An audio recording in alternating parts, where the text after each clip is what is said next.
श्रील प्रभुपाद की जय।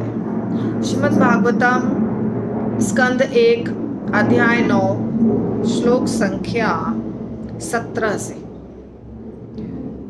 श्रील प्रभुपाद की जय। अनंत कोटि वैष्णव वृंद की जय। ओम नमो भगवते वासुदेवाय। ओम नमो भगवते वासुदेवाय। ओम नमो भगवते वासुदेवाय। नारायणं नमस्कृत्य नरं चैव नरोत्तमं देवीं सरस्वतीं व्यासं ततो जयमुदीरये। नष्टप्रायेषु भद्रेषु नित्यं भागवत सेवया भगवतीरुत्तमश्लोके भक्तिरभवति नैष्ठिकी। कृष्णाय वासुदेवाय देवकी नंदनाय च नंदगोपकुमाराय गोविंदाय नमो नमः। जय श्री कृष्ण चैतन्य प्रभु नित्यानंद श्री अद्वैत गदाधर शिवासादि गौर भक्त वृंद। हरे कृष्णा कृष्णा कृष्णा हरे हरे, हरे राम राम राम हरे हरे। जय श्री राधा कुंज बिहारी भगवान की जय। राधा वृंदावन चंद्र भगवान की जय। गौर निताई भगवान की जय। जगन्नाथ बलदेव सुभद्रा सुदर्शन भगवान की जय। बालाजी भगवान की जय। पूर्ववर्ती आचार्य वृंद की जय। वर्तमान आचार्य वृंद की जय। समस्त गौड़ भक्त वृंद की जय। अनंत कोटि वैष्णव वृंद की जय। तस्मात् इदं देवतंत्रं व्यवस्य भरतर्षभ तस्य अनुविहितः अनाथाः नाथ पाहि प्रजाः प्रभो। तस्मात् अतएव इदं यह दैवतंत्रम भाग्य का वशीकरण व्यवस्य निश्चित करके भरत ऋषभ हे भरत वंश में श्रेष्ठ तस्य उसके द्वारा अनुविहित इच्छित अनाथा असहाय नाथ हे स्वामी पाहि रक्षा करो प्रजा जनता की प्रभो हे प्रभु। अतएव हे भरत वंश में श्रेष्ठ यानी कि युधिष्ठिर महाराज, मैं मानता हूं कि यह सब भगवान की योजना के अंतर्गत है। तुम भगवान की अचिंत्य योजना को स्वीकार करो और उसका पालन करो। अब तुम नियुक्त शासनाध्यक्ष हो। अतएव हे प्रभु, अब तुम्हें इस अनाथ प्रजा का पालन करना चाहिए।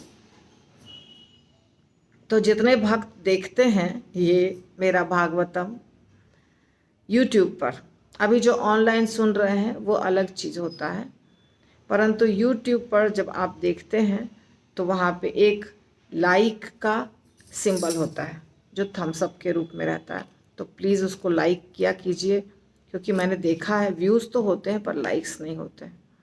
तो कई बार ऐसा होता है कि हमें पता नहीं होता है कि ये भी करना होता है, तो इसलिए बता रही हूँ, आप लाइक कर दिया कीजिएगा। जब सफ़ेद सिग्नल ब्लू हो जाए तो समझिए लाइक हो गया, ठीक है। तो आप लोगों से रिक्वेस्ट है कि आप लाइक भी कीजिए।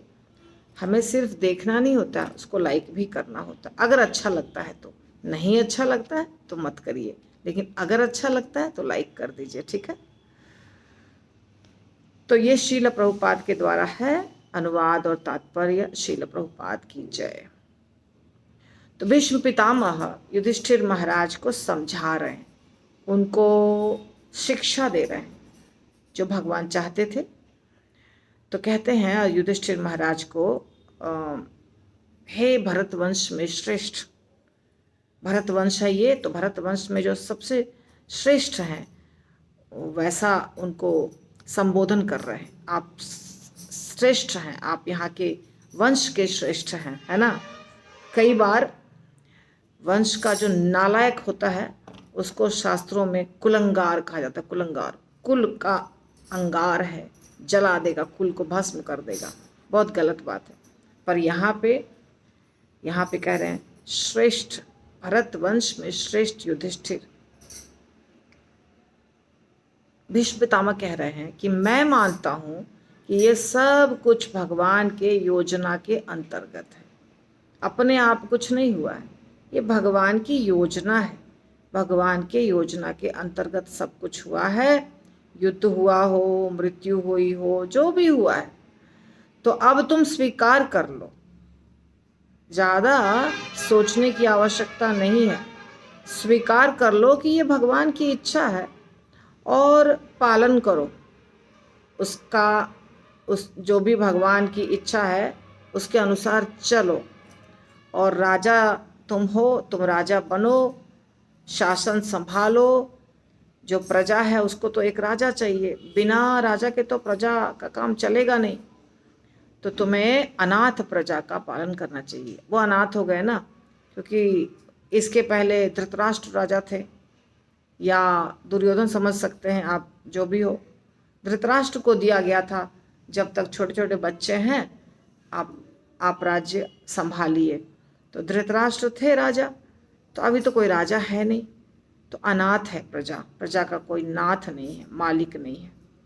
तो आप सनाथ कर दीजिए अनाथ प्रजा को, आप बन जाइए राजा और चलाइए। श्रील प्रभुपाद इसके परपोर्ट में बहुत अच्छी अच्छी बातें बताते हैं। पहली बात जो बता रहे हैं श्रील प्रभुपाद, वो ये कह रहे हैं कि भक्तों के जीवन में कष्ट क्यों आता है। भक्त के जीवन में कष्ट आता है, और जो भक्त नहीं है वो तो बड़ा एंजॉय करते हुए दिखते हैं, है ना। हमें कई बार ऐसा दिखाई देता है कि जो नॉनवेज खा रहे हैं, जो सारा नियम तोड़ रहे हैं, वो तो बड़े बड़ी बड़ी गाड़ियों में घूम रहे हैं, बैंक में बहुत पैसा है, मजा ही मजा है, और जो भक्त हैं वो कष्ट काट रहे हैं। प्रभुपाद कहते हैं कि एक माता है, उसके मतलब बेटे की पत्नी, बहू भी है और खुद की पुत्री भी है और बहू भी है। तो वो सीधे बहू को नहीं डांटती है, वो पुत्री को शिक्षा देती है, डांटती है, सजा देती है, कुछ भी।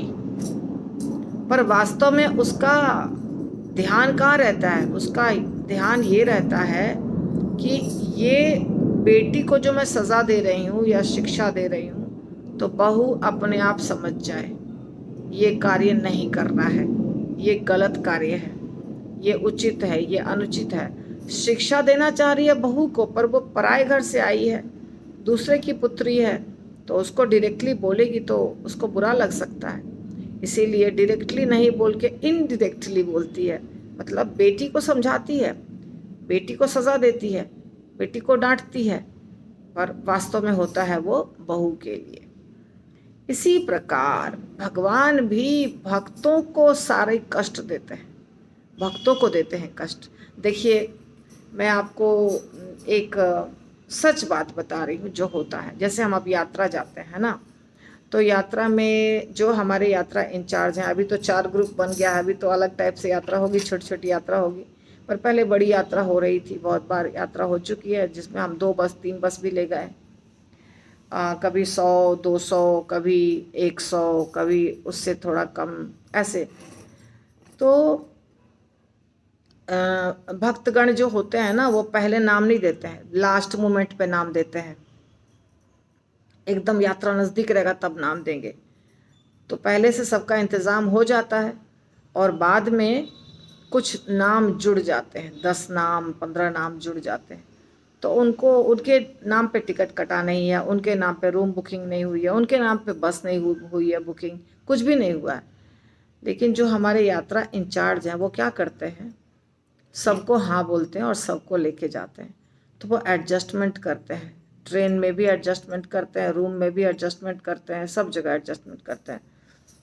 तो कई बार ऐसा होता है कि जो यात्रा इंचार्ज है उनको बैठने के लिए जगह नहीं है, वो खड़े यात्रा कर रहे हैं, या एक रूम में बहुत सारे लोग रह रहे हैं।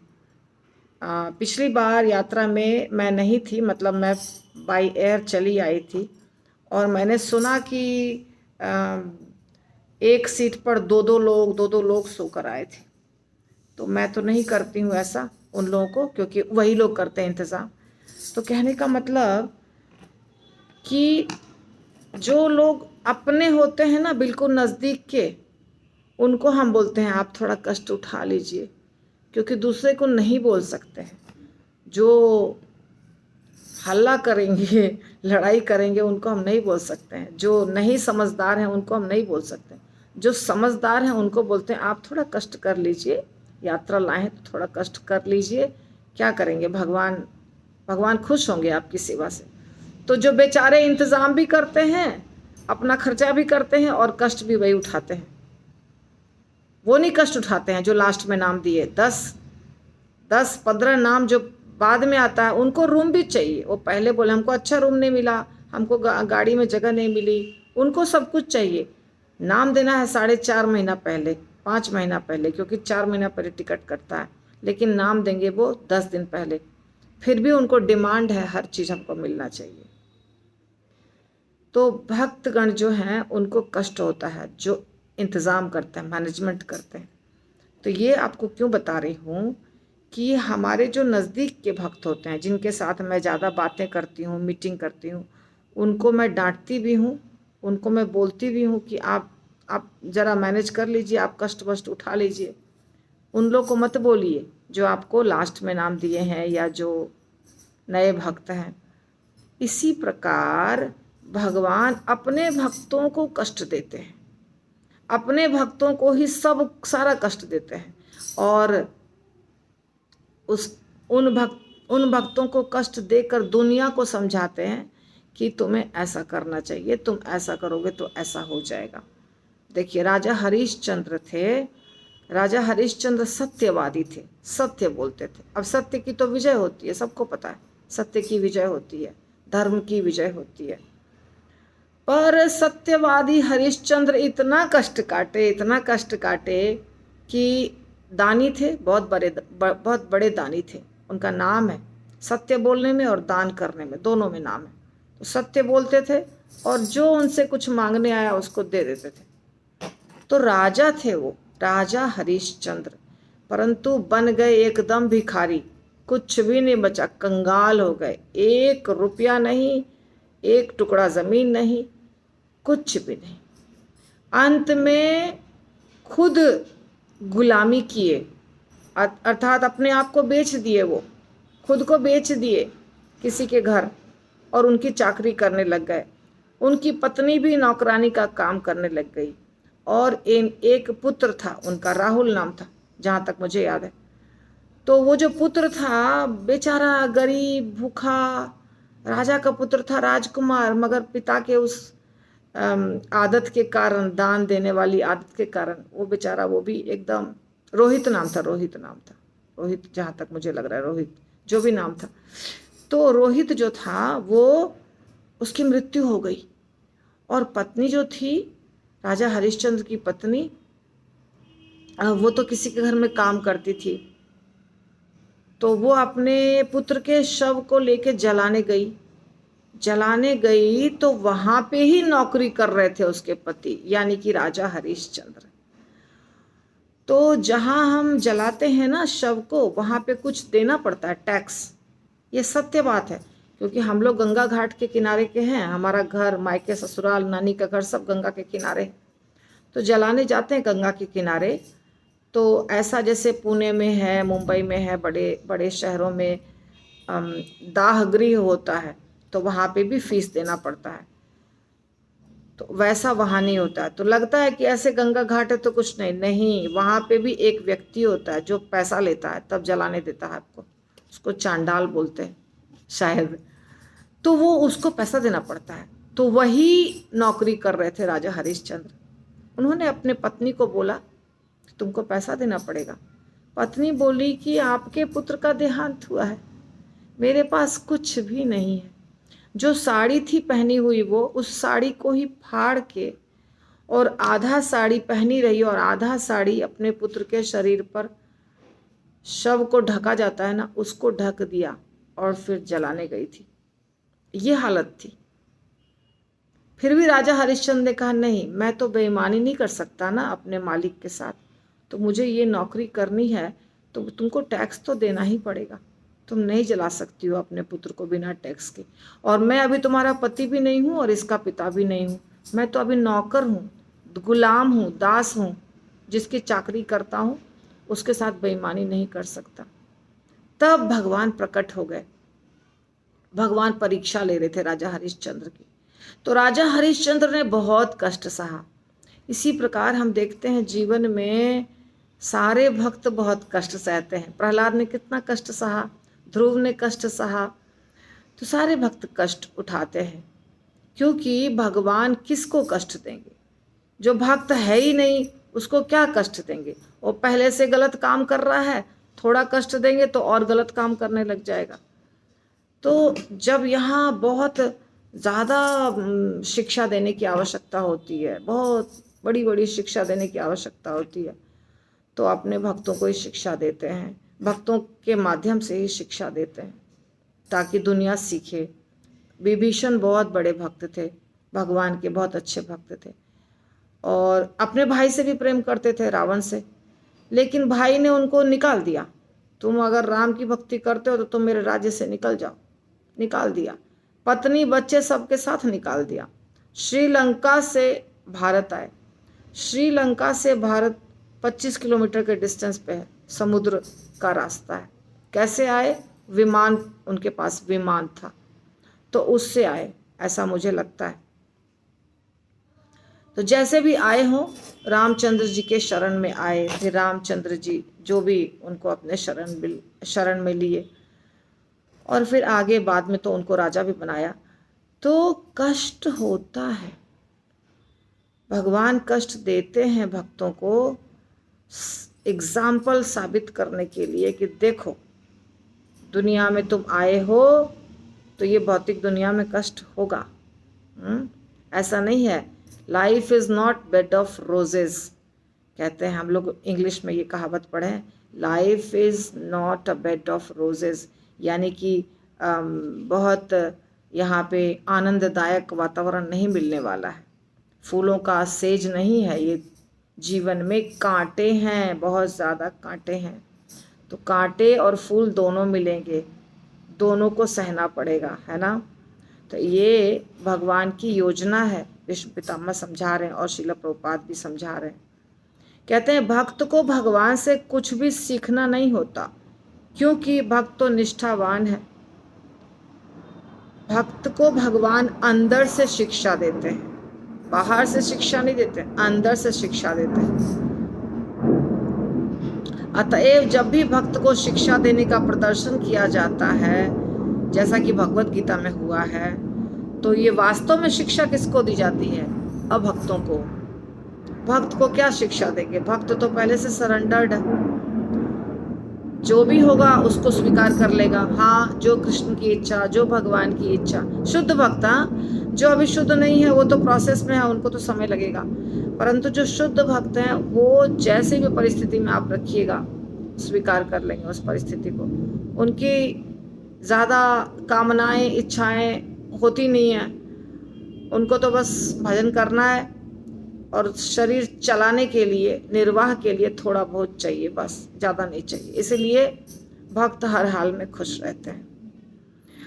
अतएव भक्त का धर्म है कि वो भगवान द्वारा प्रदत्त विपत्तियों को उन्मुक्त होकर आशीर्वाद मानकर सह ले। तो भक्त को जो भी कष्ट मिलता है ना, जैसे अगर हमारा बच्चा हमें कष्ट देता है तो हमें ज़्यादा कष्ट नहीं समझ में आता है।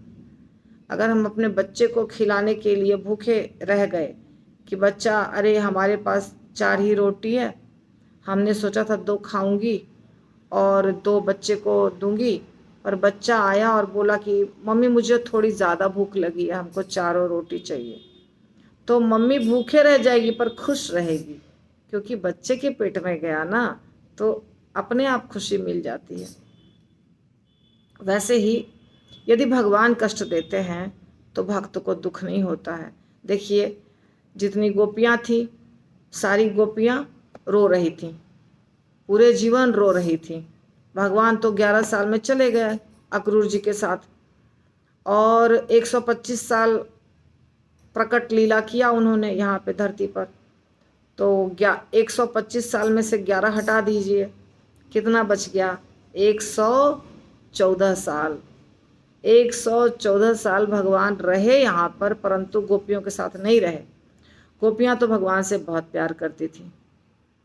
गोपियाँ कहती हैं कि हम शरीर नहीं त्याग सकते हैं, क्योंकि यदि हम शरीर त्यागेंगे तो भगवान को बुरा लगेगा, मतलब कृष्ण को बुरा लगेगा। वो तो उनको भगवान नहीं मानती थी, सखा मानती थी, तो उनको बुरा लगेगा, इसीलिए हम शरीर नहीं त्याग सकते। हमको रहना तो इसी शरीर में। तो वो विरह वेदना में जलती रहीं, परंतु शरीर वो नहीं त्यागी, हमेशा इंतज़ार करती रही भगवान का। और उनको बहुत दुख होता था कि भगवान क्यों नहीं आते हमसे मिलने के लिए, लेकिन दुख को सहती रहीं। तो भगवान से अगर हम प्रेम करते हैं तो भगवान दुख भी देंगे तो हमको स्वीकार करना। भक्ति विनोद ठाकुर का एक गीत है शायद, तोमार सेवाय दुख होय जतो सेओ तो परम सुख। आपके सेवा में जो भी दुख होता है वो परम सुख है। ये तो भक्ति विनोद ठाकुर ऐसा गाते हैं।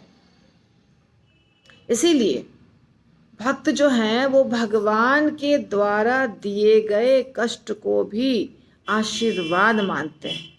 आशीर्वाद अपना समझे हैं भगवान, तभी तो कष्ट दे रहे हैं। जब भगवान ने जगदानंद पंडित को डांटा, जगदानंद पंडित थे, भगवान से वो बहुत प्यार करते थे, भगवान से बहुत ज़्यादा। कहते हैं वो पहले सत्यभामा थे, तो जगदानंद पंडित भगवान से बहुत प्यार करते थे।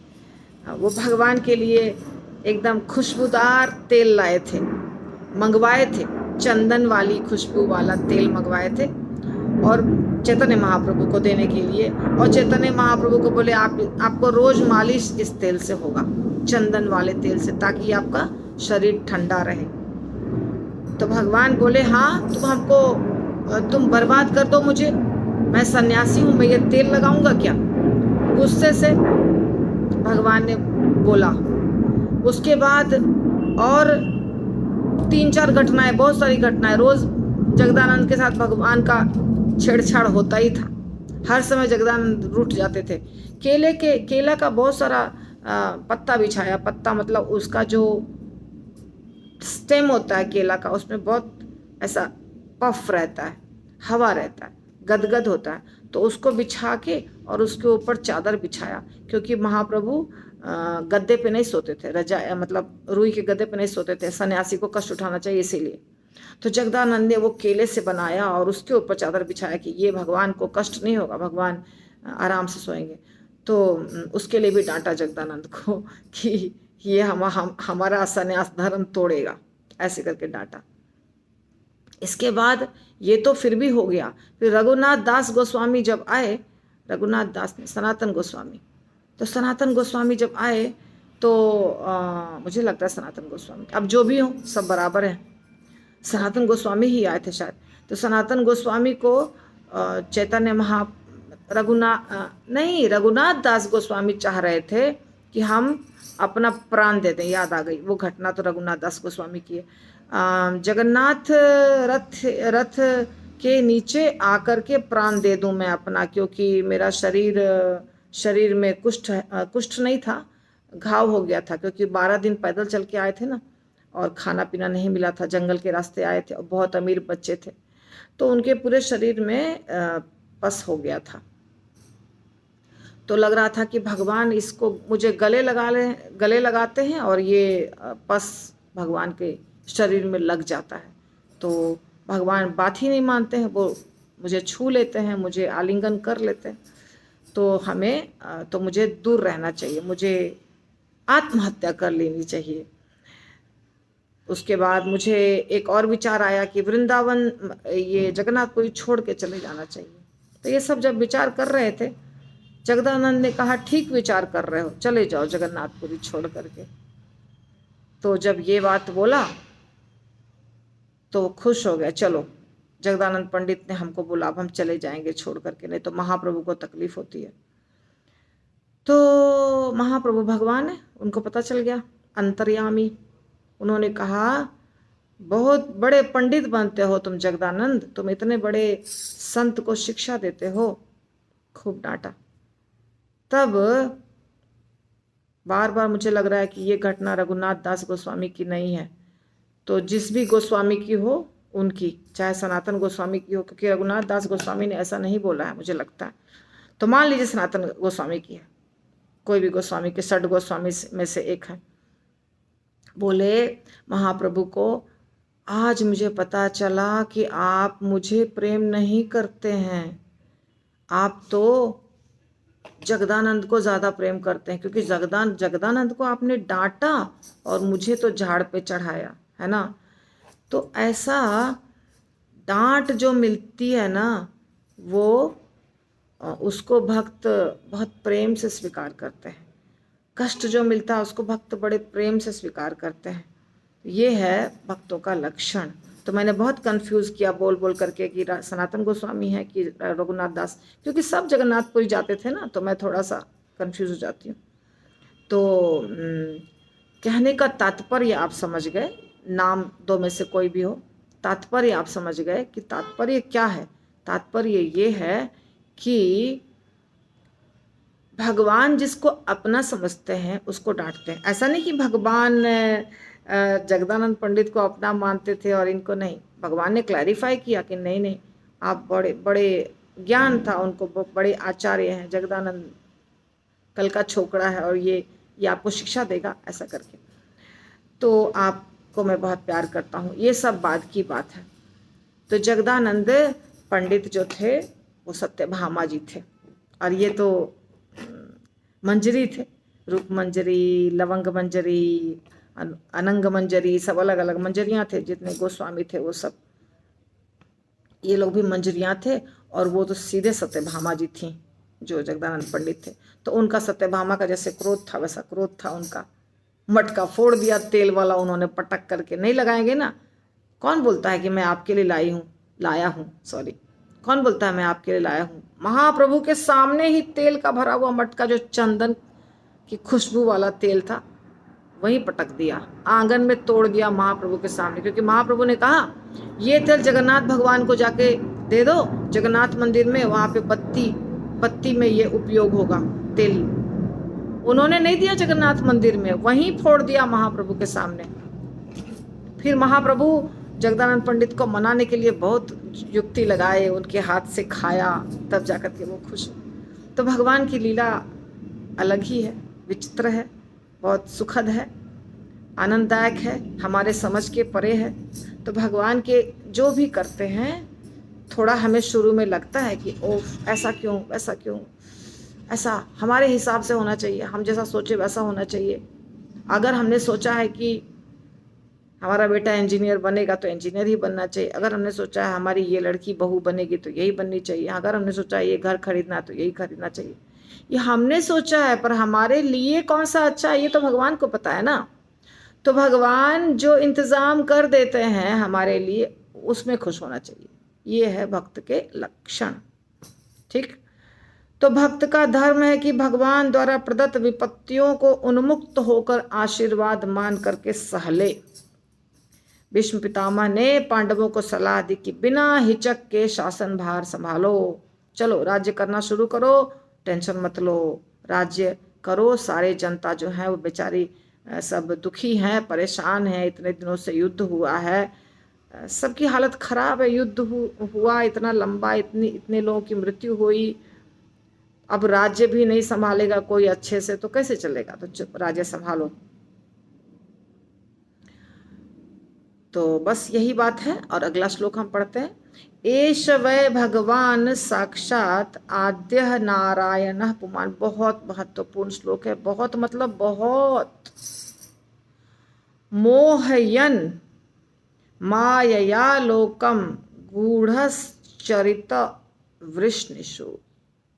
एषः यह वै निश्चय ही भगवान साक्षात मूल आद्य प्रथम नारायण परमेश्वर, पुमान परम भोक्ता, मोहयन मोहित करने वाला, माया स्वसर्जित भक्ति द्वारा लोकम ग्रहों को गूढ़ अकल्पनीय चरति विचरण करता है वृष्णिषु वृष्णिकुल में।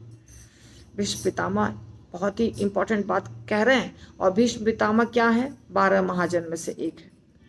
उनका बात कभी गलत नहीं हो सकता है ना। उनकी बात कह रहे हैं भीष्म पितामह, ये श्री कृष्ण अकल्पनीय आदि भगवान है। जो कृष्ण तुम्हारे साथ घूम रहे हैं, फिर रहे हैं, दोस्त की तरह दिख रहे हैं, साधारण मनुष्य की तरह दिख रहे हैं, ये आदि भगवान है, प्रथम नारायण है। ये प्रथम नारायण है अर्थात परम भोक्ता है। लेकिन ये राजा वृष्णि के वंशजों में हमारी ही तरह विचरण कर रहे हैं और हमें स्वसृजित शक्ति के द्वारा मोहग्रस्त बना रहे हैं। भीष्म पितामह ने इतनी अच्छी बात कही। जय हो भीष्म पितामह की जय हो। भीष्म पितामह ने कहा कि तुम्हें जो सिंपल सा एक लड़का ऐसा दिख रहा है कृष्ण, जिसके साथ तुम खेलते हो, सोते हो, कूदते हो, हंसते हो, बोलते हो, जो तुम्हारा मेरा भाई है, वो साधारण मनुष्य नहीं है। वो भगवान तो है ही, पर आदि भगवान है। वो नारायण तो है ही, पर आदि नारायण है। यानी कि नारायण से जितने नारायण हैं वो जिनसे निकले हैं, प्रथम नारायण। आदि नारायण का मतलब क्या हुआ कि जितने भी नारायण के रूप हैं उनकी शुरुआत जहां से हुई है, फर्स्ट जो है, फर्स्ट वो है ये। जैसे ब्रह्मा जी कहते हैं गोविंदम आदि पुरुषम। आदि पुरुष है। आदि का मतलब क्या होता है? शुरू, फर्स्ट। उसके पहले कुछ नहीं। फर्स्ट किसको कहते हैं? जो प्रथम है। प्रथम के बाद द्वितीय, तृतीय, चतुर्थ, पंचम ये होगा। तो प्रथम है तो मतलब जीरो, उसके पीछे जीरो हुआ ना, कुछ नहीं। प्रथम, फर्स्ट के पहले क्या होता है? 1 के पहले क्या होता है? कोई नंबर नहीं होता है, जीरो होता है। तो आदि पुरुष है, प्रथम पुरुष है। परंतु हम सबके साथ सिंपल व्यक्ति की तरह घूम रहे हैं और अपनी माया शक्ति के द्वारा सबको भ्रमित कर रहे हैं। भीष्म पितामह जानते थे सबको भ्रमित कर रहे हैं। किसी को समझ में नहीं आ रहा है कि ये आदि पुरुष है ये, परंतु ये आदि पुरुष है। आदि पुरुष साथ में घूम रहे हैं, फिर भी विपत्ति आ रही है। इसका मतलब वो विपत्ति जानबूझ के दे रहे हैं, तुम्हें अपना समझ रहे हैं इसलिए दे रहे हैं। उनको पता है। देखिए कई भक्तों के साथ ऐसा हुआ है। सूरदास जी जो थे ना, अंधे थे और सूरदास जी गड्ढे में गिर गए। गड्ढे में भगवान के चलते गिर गए और भगवान फिर गड्ढे में हाथ दे करके उनको निकाले। सूरदास जी को, सूरदास जी की तो बहुत सारी लीलाएं हैं, परंतु अंधे होने के बावजूद भी उनको सब कुछ, भगवान का रंग, भगवान का क्या पहने हैं कपड़ा, वो सब उनको दिखाई देता था। थे अंधे परंतु उनको सब कुछ दिखाई देता था। तो सूरदास जी की अलग लीला है। तो उसमें उस जगह पे भी हम देखते हैं कि सूरदास जी को भी भगवान दृष्टि देते हैं दर्शन करने के लिए। अगर पूरी लीला पढ़ेंगे तो दर्शन होता है भगवान का उनको। तो कहने का मतलब भगवान साथ साथ में घूम रहे हैं, फिर रहे हैं और बातें कर रहे हैं, जहाँ उनको जाना है वहाँ ले जा रहे हैं, सब कुछ हो रहा है। तो इसका मतलब चाहते हैं कि भगवान तुम उसी में आनंदित रहो, तुम जैसे हो वैसे में ही आनंद लो, हम तुम्हारे साथ हैं, सब कुछ करा रहे हैं। वैसे ही अनेकों भक्त हुए हैं जो बहुत कष्ट में हैं और वो समझ नहीं रहे हैं कि हमको कष्ट है, क्योंकि कष्ट तो सोचने के ऊपर है। अगर हम सोचते हैं कि परम भगवान ही सब कुछ है और परम भगवान मेरे साथ हैं, तो क्या कष्ट है। परम भगवान अभी भी तो है एक आचार्य रामभद्राचार्य महाराज, वो भी तो देख नहीं सकते हैं और अनुभव करते हैं भगवान को, हमेशा अनुभव करते हैं भगवान को। तो भगवान हमारे साथ हैं और हम झोपड़ी में हैं, तो दिक्कत क्या है। अगर झोपड़ी में हैं और भगवान हमारे साथ हैं, इसका मतलब भगवान भी झोपड़ी में मेरे साथ रह रहे हैं, तो कोई दिक्कत नहीं है। तो बाहरी जो चीज़ें हैं ऐश्वर्य वगैरह, वो सारी चीज़ें खुशी नहीं देती हैं भक्त को। भक्त को क्या खुशी देती है कि भगवान मेरे साथ रहें। तो इसीलिए भीष्म पितामह कहते हैं कि ये भगवान तुम्हारे साथ रह रहे हैं और फिर भी तुमको विपत्ति आ रही है, तो समझ जाओ ये भगवान खुद ही दे रहे हैं तुमको विपत्ति, कोई भी कारण हो उसका, मगर भगवान खुद ही दे रहे हैं, मोहित कर रहे हैं, मोहग्रस्त कर रहे हैं, और खुद की माया के द्वारा मोहग्रस्त कर रहे हैं। हम सब लोग जो समझ नहीं पा रहे हैं चीज़ों को, उसका कारण ये स्वयं भगवान ही है, जो हम सबको पर्दा, आंखों के ऊपर पर्दा डाल दिए हैं और हमको लग रहा है कि अरे ऐसा हो रहा है, कैसे हो रहा है, क्यों हो रहा है। ये 1 सेकंड के अंदर चाहेंगे तो बदल सकते हैं, भगवान अगर चाहेंगे तो बदल सकते हैं। कोई भी परिस्थिति को भगवान चाहेंगे तो उनको बदलने में 1 सेकंड भी नहीं लगता है, तुरंत सब कुछ बदल देंगे अगर इच्छा हुई तो। सुदामा जी को दिया ना सब कुछ तुरंत। सुदामा जी आए भगवान से मिलने, क्या था उनके पास? कुछ भी नहीं, चप्पल भी नहीं, पैरों में बिबाइयाँ फटी हुई थी, और उनकी इच्छा नहीं थी कि हमको संपत्ति मिले, पर पत्नी की इच्छा थी कि संपत्ति मिले, और पत्नी ने भेजा था। तो सुदामा जी कुछ नहीं मांगे। भगवान तो अंतर्यामी है, भगवान तो जानते थे कि इसके आने का क्या प्रयोजन था, तो भगवान उनके पहुंचने के पहले वहां सब कुछ दे दिए। पत्नी को चाहिए था, पत्नी को ही दे दिए सब कुछ। तो भगवान को अगर देने की इच्छा होगी तो ये 5 भाई जो दुर्योधन से मांग रहे थे, हमको ये दे दो, हमको वो दे दो, हम ऐसे रहेंगे, तो भगवान साक्षात उनके साथ हैं, तो उनको टाइम लगता क्या देने में? कोई चीज़ टाइम तो नहीं लगता। वो तो चाहते तो एक अलग प्लेनेट बना देते तो 5 भाइयों के लिए। अगर मान लीजिए दुर्योधन यहाँ पे लड़ाई कर रहा है और भगवान चाह रहे हैं कि पांडव जो गण है 5 भाई, अर्जुन, भीम, युधिष्ठिर, इनको राज्य मिले, दुर्योधन से बड़ा राज्य मिले या दुर्योधन के जैसा ही राज्य मिले, तो एक नया प्लेनेट खड़ा कर देते। ध्रुव को बोला ना, ध्रुव के लिए ध्रुव लोक दे दिया। ध्रुव महाराज यहाँ पे भी राज्य के 36,000 साल तक, उसके बाद ध्रुव लोक में जाके राज्य कर रहे थे। तो अगर चाहते भगवान तो समुद्र के अंदर भी राज्य बना देते। समुद्र के अंदर 16,108 महल बना दिया भगवान ने, तो 5 पांडवों के लिए समुद्र के अंदर बना देते सब कुछ। पर भगवान चाहते तब ना, भगवान नहीं चाह रहे थे। भगवान यही चाह रहे थे युद्ध हो, उसमें सब मरें, उसमें ये 5 भाई भी उसमें लड़ें, और पूरी दुनिया देखे कि जो व्यक्ति कृष्ण के विरुद्ध है, धर्म के विरुद्ध है, गलत आचरण करता है, उसके 100 पुत्र होने के बावजूद भी एक भी नहीं बचता है, सब समाप्त, सब 0 हो जाएगा। धर्मा विरुद्ध आचरण करने का परिणाम ये होगा, ये दुनिया को समझाना था, इसलिए समझाया भगवान ने, इसीलिए ये सब कुछ हुआ। पृथ्वी माता को भगवान कृष्ण ने सांत्वना दी थी, आप जाइए, आपका काम हो जाएगा। तो बाद में भगवान आए।